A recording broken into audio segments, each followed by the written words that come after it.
हरियाणा और आदमपुर से संबंधित कुछ महत्वपूर्ण विषयों पर चर्चा करने का प्रयास करूंगा। महोदय, हरियाणा में सबसे ज्यादा ढाणियां यदि कहीं हैं तो वो हिसार, फतेहाबाद और सिरसा जिलों में है।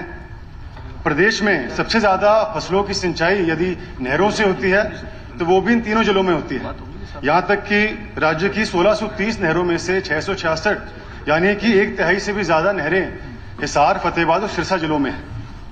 महोदय, आपके माध्यम से मेरी माननीय सिंचाई मंत्री जी से प्रार्थना है कि वे इन तीनों जिलों में और विशेष रूप से आदमपुर हल्के के गांव बालसमंद, बुढ़ाक, बांडाहेड़ी, डोभी, खारिया, सुंडावास, चौधरीहाड़ी, तेलनाड़ी, कुतियाड़ी तथा नलवा हल्के के गांव बासड़ा, सरसाणा, गावड़, गुरछी, चौधरीयास, पनियारचक इत्यादि में नहरी पानी किसानों को पर्याप्त मात्रा में देने का काम करें। यहाँ के किसान सिंचाई पानी को लेकर काफी समय से संघर्ष कर रहे हैं और उनकी मांग है कि महीने में कम से कम 2 सप्ताह पानी इनको दिया जाए। साथ ही महोदय, पीने के पानी के लिए भी ढाणियों के जो किसान हैं उनको काफी मुश्किलों का सामना करना पड़ रहा है। अधिकारियों से बात करते हैं तो सुनने को मिलता है कि एक दायरे के बाहर किसानों को ढाणियों में सरकारी खर्चे पर नल नहीं लगाया जा सकता या पाइपलाइन नहीं बिछाई जा सकती। ऐसी कोई पॉलिसी प्रावधान बजट सरकार द्वारा नहीं है।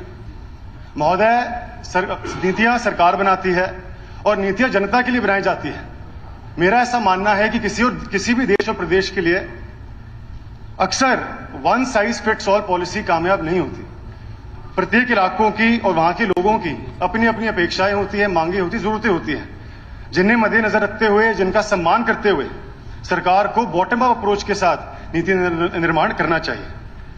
आदमपुर और आसपास के क्षेत्रों की जायज मांगों को ध्यान में रखते हुए यदि सरकार को अपने पॉलिसीज में, अपने नियमों में संशोधन भी लाना पड़े, रिलैक्सेशन भी लाना पड़े, तो गंभीरता के साथ इन पर विचार विमर्श होना चाहिए। दूसरा विषय, अध्यक्ष महोदय, मैं आपके माध्यम से माननीय परिवहन मंत्री जी को बताना चाहता हूं कि आदमपुर बस स्टैंड से प्रतिदिन 1000 से 1200 यात्री विभिन्न रूटों पर बसों में यात्रा करते हैं।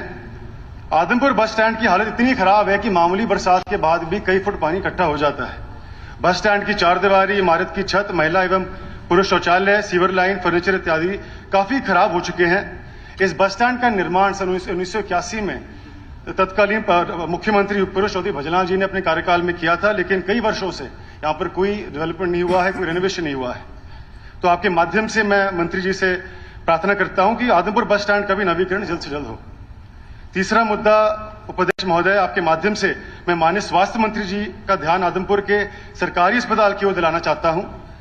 आदमपुर सिविल हॉस्पिटल में चिकित्सा उपकरण और स्टाफ की भारी कमी है। एक्सरे मशीन के लिए स्टाफ, फिजिशियन, सर्जन के पद खाली हैं।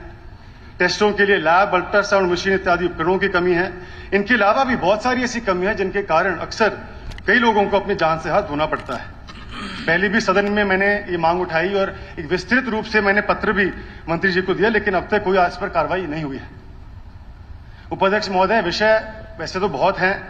आदमपुर स्पोर्ट्स स्टेडियम से संबंधित, ढाणियों में बिजली से संबंधित, युवाओं के लिए शिक्षा रोजगार से संबंधित, लेकिन समय का अभाव होने के कारण अंत में मैं सदन में उपस्थित आप सभी से, माननीय मुख्यमंत्री जी से, उप मुख्यमंत्री जी से, अध्यक्ष जी से, उपाध्यक्ष जी से, मंत्रीगण, विधायकगण, अधिकारीगण, कर्मचारीगण, प्रेस के हमारे साथीगण, सभी से मेरी विनम्र प्रार्थना है कि आगामी 26 दिसंबर को प्रातः 10:15 बजे आप मुझे और मेरे भाई चैतन्य को आशीर्वाद देने आदमपुर जरूर पहुंचे।